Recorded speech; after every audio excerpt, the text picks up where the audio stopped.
It has been excellent. Downing Street is very disappointed. Well, we're merely doing our job, you know. The Conservative Party is a client like any other. You have a new client now. You're preparing for a special Conservative conference to relaunch the party and boost its credibility. Is it going well? It's going very well. It's going to be a disaster. An unmitigated catastrophe. It will destroy any possibility of a Conservative recovery this side of an election. Can I just here raise a vitally important ethical question? How much? In the event that you perform this service, Downing Street would be conspicuously grateful. There would be every possibility of future work which would be highly remunerated. Naturally, we are not in the habit of handing people cash in brown envelopes.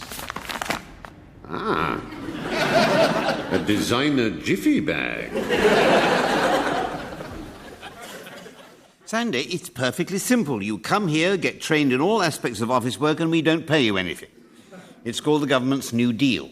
But it's not training, it's work. I'm running this office. And what could be better training than that? And you promised to review the question of paying me. And we shall. We shall set up a review which will conduct an inquiry and then produce a report. Then we might do something. The truth is, Sandy, at the moment we can't afford it. Oh, put that in petty cash, will you? Oh. Cybersecurity threats are becoming more destructive, and your business is under attack. Attackers can get to your data and users from every direction: your email, your website, or even your network. Today, cybercriminals use attacks like spear phishing, extortion, and account takeover to steal from your business and from you.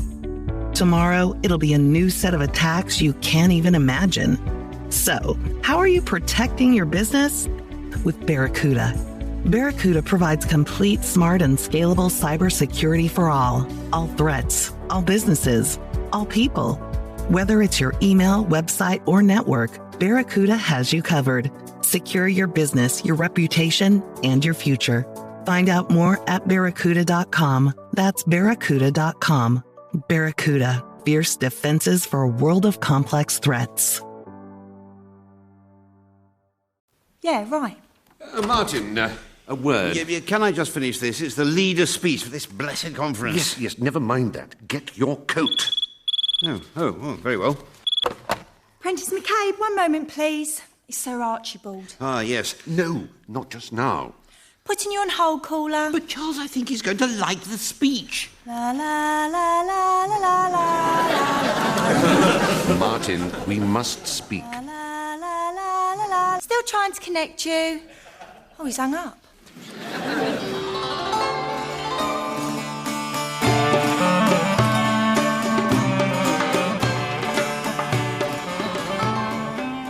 The Peking Latkes.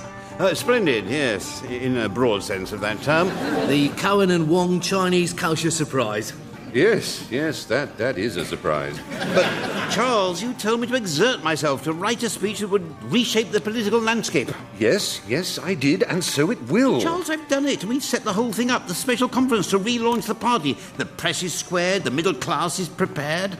May I bring you anything else? No. I think the bar mitzvah with black bean sauce will wait until another day. Bon appetit on behalf of Cohen and Wong. Look, whatever might be said about Conservatives, I've said it.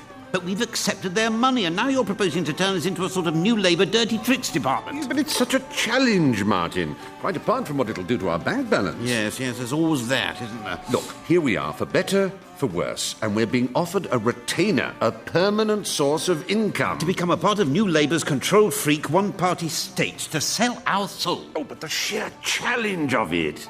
You're so right. The press will be watching. Television will be watching. To contrive an unforgettable, unmissable cock-up. This calls for a wheeze on a scale that we have never wheezed before.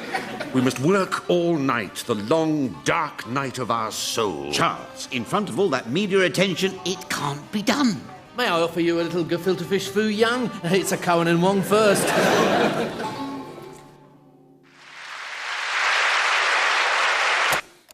6 minutes. And that was for John Major. Yes, wouldn't it be nice to be guaranteed a standing ovation for talking absolute tripe? I mean, the leader can say anything he likes and they get up on their hind legs. Yes. My friends and I have converted to communism. You're all a bunch of spotty fascists. Let's all take our clothes off and have some caring conservatism. You see, but that is your problem, Charles, how to contrive a disaster. This lot applauded Virginia Bottomley doing Gilbert and Sullivan. Not even your devious brain is going to come up with anything worse than that. Face it, Charles, this is a wheeze too far, even for the Wheezemaster General. Well, there's no need to sound so pleased about it. We're supposed to be a partnership, Martin. If one fails, we both fail. Yes, but in a way, I was rather looking forward to bankruptcy. I was getting myself into bankruptcy mode. As a matter of fact, I think I might nip off round the off-licence, get some Guinness and Advocar. Anyway, Charles, the Conservatives will pay us even if it's not a disaster. Yes, but they will pay us once. A retainer from New Labour will be regular money and regular fun. Oh, no, Martin. I'm not giving up just yet. Charles, you did give me the petty cash, didn't you? Yes? I gave it to Sandy to put in the petty cash tin. It's empty. Martin, I'm sure there's a perfectly reasonable explanation. Tea bags. You owe me 70 pence. Sandy? Sandy, can we have a word with you? Yeah. Oh, the petty cash. Yes. How much are you giving me? Sandy, when you came to us, it was in many ways a leap in the dark. Yeah, it was. It's all right. I've got used to you now. We are aware that you're from a difficult background. What? My dad? Yes, quite. Cost a fortune going up to Strangeways every month. Yes, indeed. And perhaps we haven't been as generous in rewarding your efforts as we might have been. Yeah. So what's the deal? How much? The thing is, there's a bit of a problem. You've spilt claret in the photocopier again. No. I'm sure we can get this sorted out and keep it private between ourselves. Well, I won't tell anybody what you've been looking up on the internet. Mind you, it was a bit of a surprise. I tried to log into Sir Archibald and I got women's mad wrestling. Sandy. Oh, Martin, you do it. Sandy. Yes? Sandy. Yeah? Did you steal £200 from petty cash? What? Unfortunately, Sandy, a sum of money appears to have gone missing. Are you taking the piss? I even bought the tea bags out my own money. Are you serious? We are aware of your financial position. And whose fault is that? I'm only the bloody trainee. I do more work than the pair of you put together. I get 20 quid once a fortnight if I'm lucky. I spend half my time covering for you. Oh, I'm sorry, he's in a meeting. When what I ought to be saying is he's so brain dead I don't know if he's got a name or just a tag at the end of his foot. Sandy, it may well have been our fault for creating temptation. I haven't touched your sodden money, you pompous tart. All I want to do is finish my national vocational qualification. Level 2. Level 2. And get the hell out of this stump.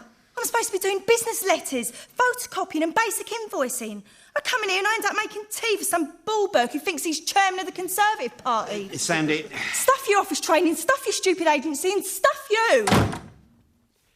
Well, I thought I handled that pretty well. Well, it's only a couple of £100. Which represents our entire advance from Sir Archibald. Then we must simply earn some more. It's going to be a long night, Martin.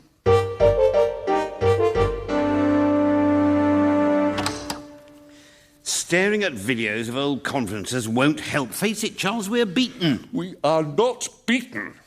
Well, we're nearly beaten. We can't nobble the speech. I mean, they rehearse and re-rehearse these things nowadays. If we substituted a really bad speech, he'd spot it in an instant. And the security for party conferences is watertight. I did think of trying to pack the audience with tattooed skinheads singing, "We are Tories, no one likes us, we don't care." Can't be done. Well, what else is there? Look at it. The leader, a platform full of worthies, an adoring audience, a sign language interpreter for the deaf. Yeah. What did you say? A platform full of worthies. No, never mind that. An interpreter. Translating what the party leader is saying into sign language. That's it! Martin, do you remember President Carter? Vaguely. He paid a state visit to Poland, and he took the world's most incompetent Polish translator. He thought he was saying, "I am full of admiration for your achievements." Yes, so what? Well, what he actually said was, "I come amongst the Polish people full of lust for your children." It was a disaster, Martin. But Charles, the leader of the Conservative Party, isn't being translated into Polish. But he is being translated into sign language. Disastrously. Do trains run all night to Brighton? Oh, dear. Yes, they do. Then ho for the Tory conference, and more ho, and an extra side order of ho, and don't hold back the ho. Now, when he gets back to the bit, I am delighted that Michael Portillo is back. Welcome back, Michael. Yep. That's it. The two fingers fully extended, that's right. But try to imagine you're throwing a discus. That's it. Like this? Exactly. And then it's welcome back, Michael. Splendid. Now, when he says the Conservative Party will come again and again and again... I like that, but I think you could afford to do it a bit more. We're not paying you to hold back, darling. In fact, at that point, you could even fall off the rostrum in a sort of sweaty mess. Now, Martin, you haven't seen this one. Have a look at this. Would you give us your My Colleagues in the Parliamentary Conservative Party? Certainly. Do you think I might be going a tad too far? I don't think so. In fact, I think you could afford to turn round so that people can actually see where you're pointing. Now, this rather weak passage in the speech, frankly, Martin, you know, this bit about the common sense revolution, I think that requires something particularly scatological. The Prime Minister, the man's a fraud. And let me say this to the voters of Kensington. I don't think he meant to say that to the voters. Thank you, and welcome back, Michael. My colleagues in the Parliamentary Conservative Party know, as I do, that the Conservative Party will come again and again. We will come again. Oh, dear. Oh, joy. Martin, I think it will be unwise to outstay our welcome. The station now. And that is what I mean by the common sense revolution. We apologise to passengers requiring the 10 o'clock service to London. It's a Richard Branson train, so it's not here. Gentlemen. Oh, Mr. Prentice, gentlemen. It's Sir Archibald. Oh, there's something I must tell you. We can explain everything. No, we can't, actually. Mr. Prentice, when I was last in your office, your petty cash tin was open on the desk. In it was the £200 I had so rashly given you. I fear I'm very much afraid. So he wasn't Sandy. You see, we can't afford to give you £200, and most of the party's benefactors are in prison. Even our jumble sales make a loss. We're Tories. We are Tories. No one likes us. As the Tory leader reached his climax, a climax of a quite different kind was being enacted by a seemingly demented sign language interpreter whose antics attracted the attention first of the press, then the television cameras, then the entire hall. Its speech ended amidst some confusion. Thus causing what might have been a triumph to descend into shambles. Sandy! Oh, Sandy, well, you came and you gave without taking, but we sent you away. Oh, Sandy. Sandy, we have made an error of judgment for which we apologise. We humbly apologise. We would be most grateful if you would resume your office traineeship with Prentice McCabe. Meaning I make the tea and do the photocopying. No. This is not a day for photocopying. This is a day for celebration. Look at that. Congratulations and well done. There will be plenty more where that came from. You haven't seen that, of course. Indeed not. That, Sandy, is a fax that does not exist.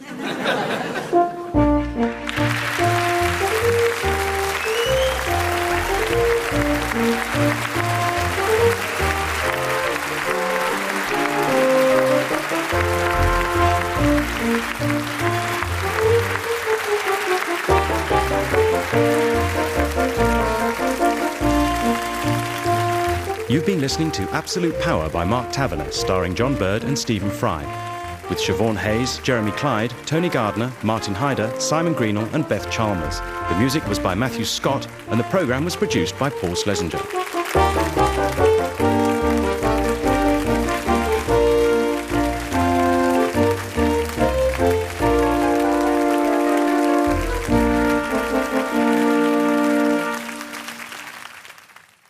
Getting regular physical activity is one of the best ways you can improve your health. With the weather warming up, it's the perfect time to get outside. This is Dr. Christopher Adiano from Neighborhood Health Plan of Rhode Island, reminding you that spending time outdoors is not only great for your physical health, but for your mental health too. With Neighborhood, you can get high-quality, affordable health insurance for you and your family. To learn how to join, call 1-4